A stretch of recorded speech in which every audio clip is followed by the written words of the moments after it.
This is Brendan with Sons of Speed. We are back with another vehicle review. This time we have for you the Edge ST. Yes, Ford's answer to the Dodge Durango SRT, the Jeep SRT8, maybe even the Stelvio Quadrifoglio.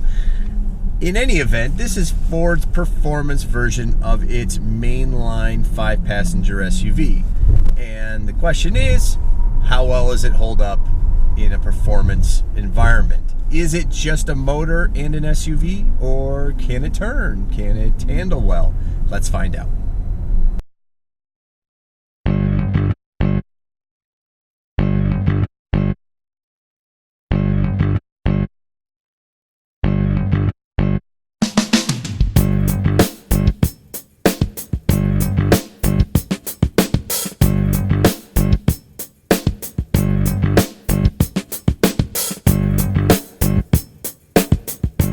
Let's talk about the engine in the Ford Edge ST. It's a 2.7 liter twin scroll turbo engine.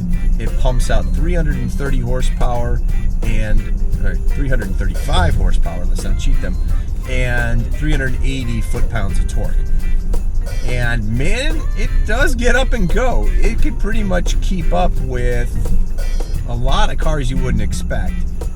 It'll keep up with a Ford Focus RS. It'll kind of keep up with a Mustang. It won't win the race, but it'll keep up, and that's pretty impressive. This car weighs 4,600 pounds almost, and for a vehicle this weight, with not putting out a ton of horsepower, but putting out pretty good numbers on the torque scale, it moves.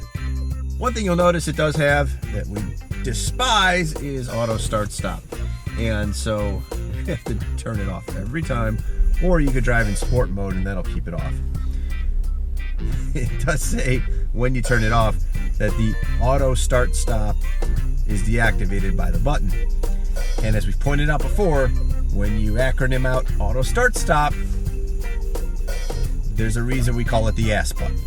All right, let's talk about the interior. Now, I have the unique perspective of owning a Lincoln MKX, which is this Edge's older, more well-dressed brother.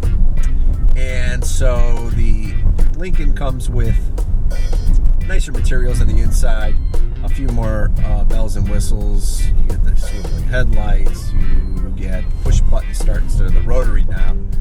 And so I'm going to talk a little bit about the differences between the two cars and what the Edge might do a little better and where it kind of falls short. And definitely in the interior, it's fallen short. The center stack here is just, there's so much wasted space. The buttons are really small for no reason whatsoever. The large volume knob looks like it should be maybe to zoom in and out on the navigation. I don't understand how they thought this was a good use of this space. It just isn't.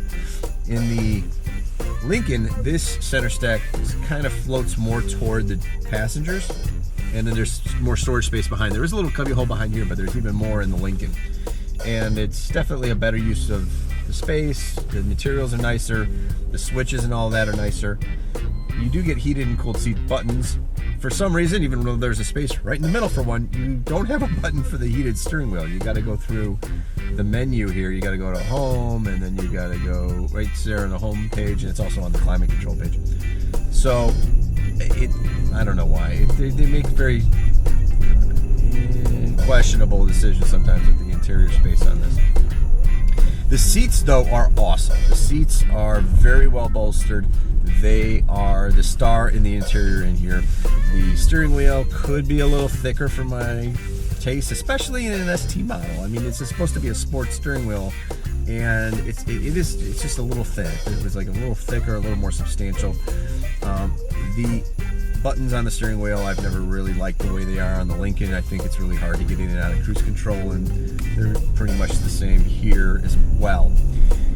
The thing we have to talk about, though, in performance on this vehicle that really holds it back is its 8-speed, and I put that in quotes, automatic transmission. And the reason I do that is they really started with a 6-speed transmission, and then they just added a couple extra gears, except the worst thing they did is they added a second gear that is almost identical to the third gear. And so for some reason they thought that was a good idea. The quality in here is really good. It soaks up the bumps. You don't really feel like you're in a hard-nosed, hard suspension car, because you aren't.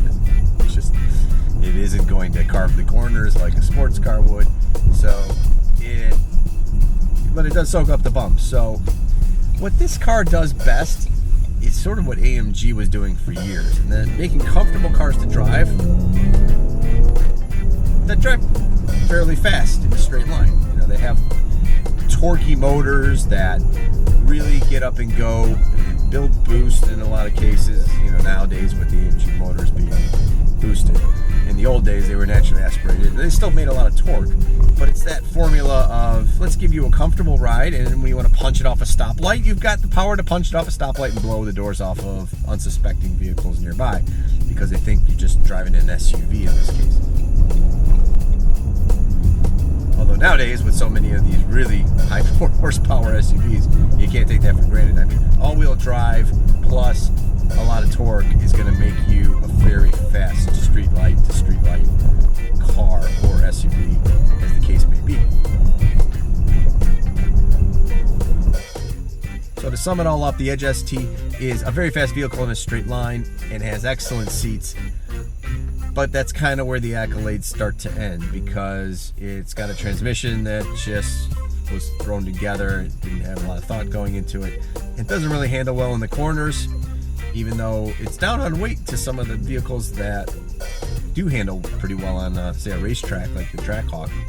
So if Ford would have put a little more time into the transmission, into the suspension, into the chassis control, I think this at $50,000 would then make sense, especially if it had a little more power. If you got it up to over 400 foot-pounds of torque and the horsepower was more up into the high 300s, yeah, $50,000 starts to look really good.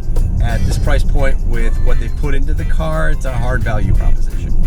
So for Sons of Speed, this has been Brendan, and we hope that you mash that subscribe button, hit the notification bell, leave us a comment. We love responding to your comments, and please like the video, share it, and we'll catch you at the next review here at Sons of Speed.